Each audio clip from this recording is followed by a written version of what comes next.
this little chart right there that you see, the one that says primary analysis, then a little bit of 1 gram of EPA, DHA, triglycerides, LDL, and CVD. This is a review, or I should say the outcome of a review of studies in regard to omega-3 fatty acid supplementation. In particular, EPA and DHA, which are components of your omega-3 fatty acids from fish oil. Now, when you look at the first study there, you see basically not exactly dramatic figure, an 8% relative risk reduction, which is a biostatistics term. And so 8% relative risk reduction, but however though, that risk reduction is in regard to the outcome of cardiovascular death. So what the researchers wanted to do is eliminate as many of what they call confounding factors, which could be either intentional or unintentional bias that could be somehow incorporated into the study to give inaccurate results or outcome. So, what they looked at first in the primary analysis, they noticed an 8% relative risk reduction in cardiovascular death in the general population that had no particular cardiovascular health issues. And this is over 6 months plus, depending on the studies they were looking at. Now, this is where it gets quite intriguing. If someone had some cardiovascular risk factors per se, or there's some sort of cardiovascular disease, and they were taking a gram or more, this is a subgroup of the study, a gram or more of EPA and or DHA or a combination thereof of this particular omega-3 component, there was a 29.1% relative risk reduction in the outcome of death. And again, the reason they chose death is because it eliminates as many confounding factors as possible. 29.1%.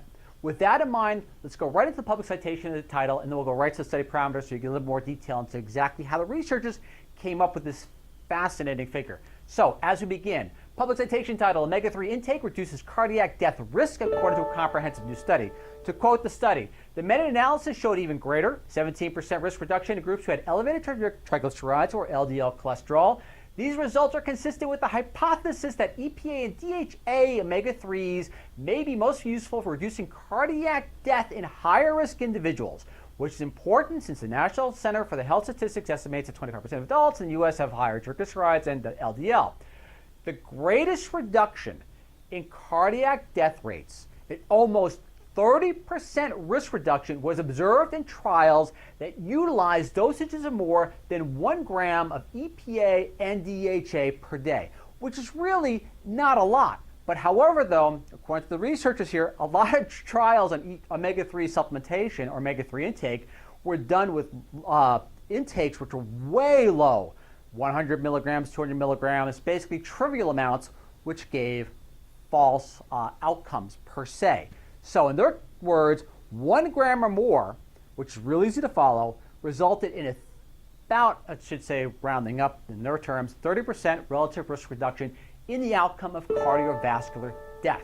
With that, let's go study parameters. Study parameters as vitals, 5 vitals, as follows. The vitals could be a whole new, well, that's something else altogether. Citation title, boom, DOI. Funding, there was a conflict of interest here, but however though, read the reason why. They say, well, it does raise the possibility of bias and confounding. Again, confounding means unintentional or unintentional bias. This is less likely to be a concern with a fatal outcome. Removing individual studies from the analysis did not result in any change in findings because the outcome was death. Something which is real tough to have a placebo effect in regard to. Methods, as you see. All right, results. Again, not exactly dramatic. LC, which means long-chain omega-3 supplementation associated with a modest reduction in cardiac death. That's healthy individuals as well as individuals who basically had cardiovascular disease taking at the same time. Now, however, when we isolate to those that had cardiovascular disease, let's get the highlights from the abstract. There are, and this is the hypothesis of how the researchers think it worked to get that 29.1%. But here we go. There are several pathways which higher LCOM3 with long-chain omega-3 intake could potentially alter risk for fatal and non-fatal cardiac events, including antiarrhythmic effects, particularly arrhythmias triggered by myocardial ischemia, effects related to cardiac structure and function, fibrosis, myocardial oxygen demand, endothelial and autonomic function, inflammation, vascular resistance and heart rate, thrombosis, blood pressure, inflammation resolution, and lipoprotein metabolism. The mechanisms through which long-chain omega-3 intake may alter cardiovascular disease have been reviewed elsewhere in detail. The dose-response characteristics for most of these effects have not been fully described. Also, randomized controlled trials completed to date have generally not been designed to test the mechanistic hypothesis. It is possible that dosages, this is actually what I should have started with, I apologize. It is possible that dosages of 1 gram of EPA plus DHA are required to produce clinically relevant changes in some of the pathways, such as effects on inflammation and thrombosis. Another highlight from that particular study was as follows. One well-documented effect of long-chain omega-3 is to lower the circulating triglyceride concentration, although dosages of 1.5 grams of the combination of EPA and DHA are generally required to produce a clinical meaningful change, meaning they started noticing a difference when 1.5 grams of these particular omega-3s was supplemented in an individual's diet. Below that number, the results were basically So as follows, 1.5 grams plus or 1 gram or more in order to basically get the type of results that the researchers found from reviewing other meta-analysis. To conclude, and this is just to quote the researchers exactly as follows. Consuming sufficient amounts of EPA and DHA is a part of eating a well-balanced diet and leading a healthy lifestyle. The dietary guidelines for Americans and the American Heart Association recommended consuming seafood, fatty fish each week. 2 servings per week supplies 250 milligrams to 500 milligrams of EPA and DHA per day. You notice the problem there. It's below 1 gram. All right. In addition, the American Heart Association recommends 1 gram of EPA and DHA per day for those that are diagnosed with heart disease. Increasing omega-3 intake is easy and inexpensive. This is their words.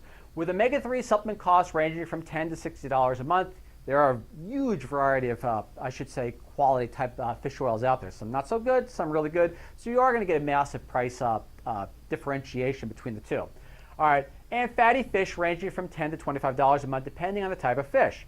Omega-3 are widely viewed as safe. The US FDA allows up to 3 grams per day, and the European Food Safety Authority reports no safety issues with up to 5 grams per day. If consumers are allergic to fish or would like to take higher doses, they should consult a physician. Also, as well, if someone's on any medications, blood thinners, and things like that, please work with your medical professional in regard to before you begin to incorporate anything else into your medical regime, so to say, regimen. So, with that in mind, omega-3s, DHA, EPA combination show to be extremely effective in individuals which have cardiovascular risk factors, and the dosage has to be at least 1 gram or more per day according to the research, and if it's something to do with triglycerides or things along those lines, it's 1.5 grams per day.